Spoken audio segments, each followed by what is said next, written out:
What's your take on the insanity we went through, whether it was temporary, whether the fever's now broken, and where we are 5 years later? Well, Megyn, I think we're living through a cold riot. We're living through a slow motion George Floyd anarchy. When you have Luigi Mangione assassinating a healthcare executive and getting widespread support, when you have Tesla dealerships, Tesla cars being assaulted, you have assassinations of people coming out of a Israeli museum. This is because there was virtually no consequences for this absolutely civilization-ending mayhem. You have judges being attacked. I'll believe that we're good and over the George Floyd mass psychosis when I can buy toothpaste without having to wait 5 minutes for a clerk maybe to come and unlock it, when we're locking up the criminals who steal things and not locking up the things that they steal. And I just want to emphasize, Megyn, that this period of overt hatred for law and order and for people that abide by the rules was based on a complete lie. It is not the case that the police are systemically racist, that the criminal justice system is racist. Here's the reality in Minneapolis itself, where Jacob Frey, who you quoted earlier, the mayor of Minneapolis, just said on the 5-year anniversary that George Floyd Square should be a sacred space for the racial injustice that Blacks continue to suffer from. Here's what the police chief of Minneapolis himself said. A Black person in Minneapolis is 480 times more likely to be killed by a Black person than he is to be killed by a cop. Nationally, police officers are 400 times more likely to be killed by a Black male than an unarmed Black male is to be killed by a cop. The fact of the matter is that any disparities in the criminal justice system, whether it's with regards to arrests or stops or incarceration rates, those disparities are not based on police racism. They're based on real differences in criminal offending.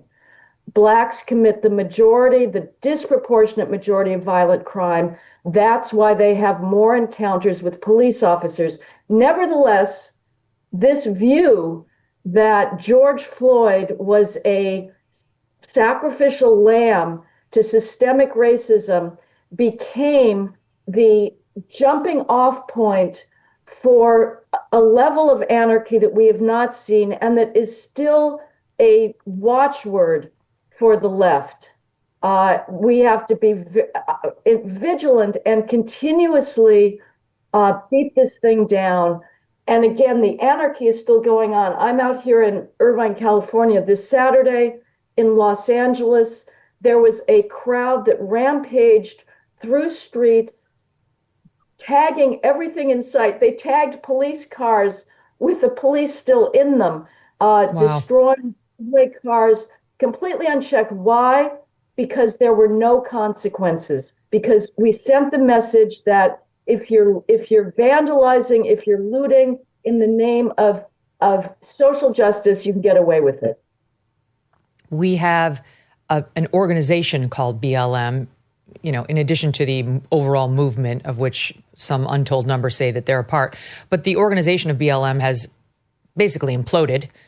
Several of its founders have found themselves in trouble for allegations of fraud and related misdoings when it comes to the donations and federal investigations. This is under the Biden administration into where the money went and whether their declarations about themselves as tax-exempt entities ought to be honored. And, it's just the story after of the multiple homes owned by someone like Patrisse Cullors. So that's the organization now in tatters because of all of these things. But so are many of our police departments, thanks to the lies that were spread about them by the BLM crowd and all of their media enablers, Heather. You know, this week in the news is that book, Original Sin. We had Jake Tapper and Alex Thompson on last week, and I believe I'm literally the only one to have given them a hard time about whether Jake Tapper in particular is the right messenger for this. They've gotten a complete pass on every other program, but he's acting dumbfounded about the fact that Joe Biden was mentally infirm while CNN was covering him and running cover for him daily. It's the same thing. The media was equally, if not more, complicit in covering for BLM and the lies that they were telling about law enforcement. And regular folks are still dealing with the fallout of those lies. Well, they still are complicit because they still are. The New York Times is gamely putting forth the message that, say, if Trump gets rid of disparate impact liability, it's going to plunge blacks back into Jim Crow and possibly even slavery, that there's so much systemic racism in this country that the only way that blacks can be protected is with these completely unnecessary rights to sue unwitting, non-discriminatory employers.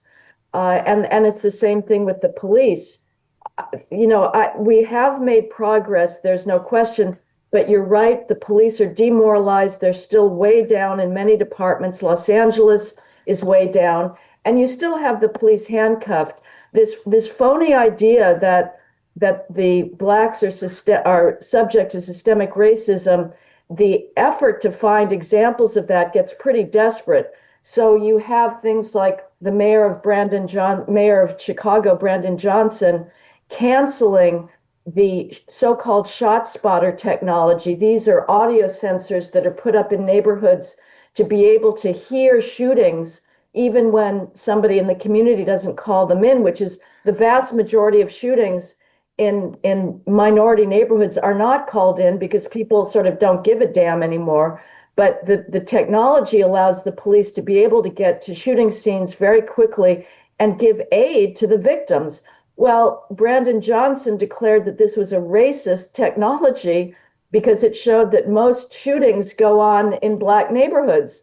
So we're supposed to believe that insensate, blind audio censors are somehow discriminating against blacks. This has gone on everywhere. We're also getting rid of red light cameras because they show that the driving in inner city neighborhoods is very poor. That's why blacks die of traffic accidents at much higher rates, because the driving in inner city neighborhoods is insane.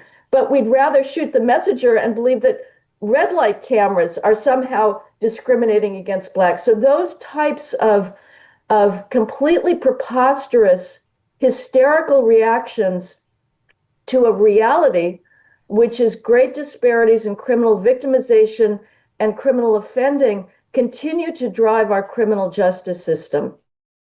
This July, there is a global summit of BRICS nations in Rio de Janeiro. The bloc of emerging superpowers, including China, Russia, India, and Iran, are meeting with the goal of displacing the U.S. dollar as the global currency. They're calling this the Rio Reset. As BRICS nations push forward with their plans, some worry global demand for U.S. dollars will decrease, bringing down the value of the dollars in your savings. While this transition, if it happens, would not happen overnight, the Rio Reset could mark a pivotal moment. So learn if diversifying your savings into gold is right for you. Birch Gold Group can help you move your hard-earned savings into a tax-sheltered IRA in precious metals. Claim your free info kit on gold by texting MK to the number 989898. With an A-plus rating from the Better Business Bureau and tens of thousands of happy customers, let Birch Gold arm you with a free, no-obligation info kit on owning gold before July and the Rio Reset. Text MK to the number 989898 today. Thanks so much for watching. If you like what you just saw, hit the subscribe button for more clips and full episodes.